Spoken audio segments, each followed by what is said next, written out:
Episode 61 में हम देखते हैं वांग जुंग को डिवोर्स देने के लिए मना कर देता है और पेपर को फाड़ देता है। वहीं दूसरी तरफ रैन और उसकी मॉम वांग को नोटबुक और सैंपल देने आ रहे थे। तभी उनकी नज़र जुंग को बेचने वाले आदमी पर पड़ती है। रैन तो उसको जानती नहीं थी, लेकिन उसकी मॉम उस आदमी को देखकर डर जाती है।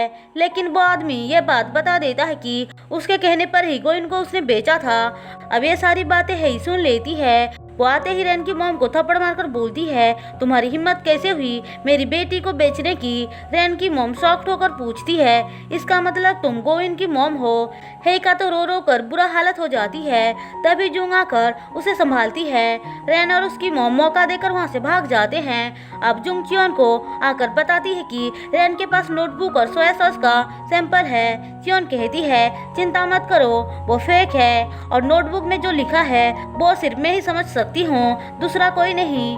सच जानकर जुंग को थोड़ा रिलीफ फील होता है। वहीं दूसरी तरफ रैन वांग के पास आकर यह बात बता देती है कि हे की बेटी जुंग है और तुमने माँ बेटी दोनों से शादी कर ली। वांग ये बात सुनकर शॉक्ड हो जाता है। वो सोचता है इसलिए जुंग का फेस फेमिलियर लग रहा था। वो डिसाइड करता है इस बारे में वो उन दोनों को पता लगने नहीं देगा, चाहे कुछ भी हो जाए। उसके बाद वो जीहुन से आकर कहता है, रैन को डिवोर्स मत देना, वो तुम्हारे बच्चे की माँ बनने वाली है। जीहुन कहता है, आप तो रैन से भी ज्यादा खतरनाक हो, मैं आपसे नफरत करता हूँ। हम देखते हैं जुंग एना को लेकर घर आती है। तभी हान उसे उसका सामान लाकर देता है। जुंग अपना टेडी एना को देकर बोलती है, ये मुझे मेरी मॉम ने दिया था। अब वहाँ पे हेई आती है। वो टेडी को देकर बोलती है, क्या मैं इसे देख सकती हूँ, लेकिन जुंग मना करके चली जाती है। हेई सोचती है ये टेडी सेम वैसा क्यों लग रहा है जैसे मैंने गोइन को गिफ्ट किया था। वहीं दूसरी तरफ रैन अपना सामान लेने चियोन के घर आती है, जिसे उसकी सेक्रेटरी अच्छे से सबक सिखाती है। उन लोगों ने सारा सामान हटा दिया था। तभी जुंग भी वापस आ जाती है। वो सेक्रेटरी को भेजकर खुद रैन को सबक सिखाती है। वो कहती है, तुमने जो किया है उसके बारे में सोचते ही तुम्हें जान से मार देने का मन करता है। वो उसकी अच्छे से धुलाई करती है। वहीं दूसरी तरफ सारी हेई को बताता है कि उस दिन मेमोरियल हॉल में जुंग भी आई थी। हेई को याद आता है कि उसने जुंग जैसे दिखने वाली एक लड़की को देखा था। अब उसे एक एक करके सारी बातें याद आने लगती है।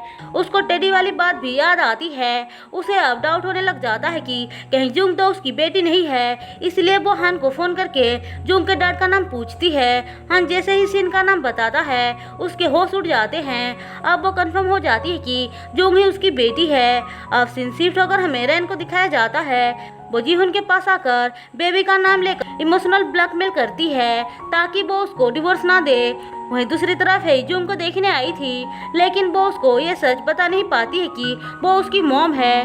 पर वो ज़्यादा देर तक ये बात उससे छुपा नहीं पाती है और सच बता देती है। जुंग को तो सच सुनकर यकीन नहीं होता है। हेई उससे बार बार माफ़ी मांगती है, पर थोड़ी देर बाद हमें पता चलता है कि ये सब जो अभी हुआ वो सिर्फ हेई सोच रही थी।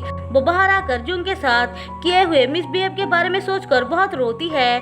थोड़ी देर बाद जुंग से मिलने सेंगचुल और उसकी मॉम आते हैं। उन दोनों को लग रहा था कि जुंग सब कुछ भुलाकर उनको माफ कर देगी और काम पे रखेगी, लेकिन जुंग उनको अच्छा खासा सुना देती है और चियोन उनको बाहर निकाल देती है। हम देखते हैं हेई वांग के पास आकर कहती है, तुम्हें पता था ना जुंग मेरी बेटी है, फिर भी उससे शादी कैसे कर ली। वांग कहता है, मुझे भी अभी अभी पता चला है। पर हेई उसकी एक नहीं सुनती है और उस पर चिल्लाने लग जाती है। इसी के साथ एपिसोड 61 खत्म होता है। दोस्तों, अगर आपको मेरी एक्सप्लेनेशन पसंद आई हो तो चैनल को सब्सक्राइब और वीडियो को लाइक जरूर कर देना।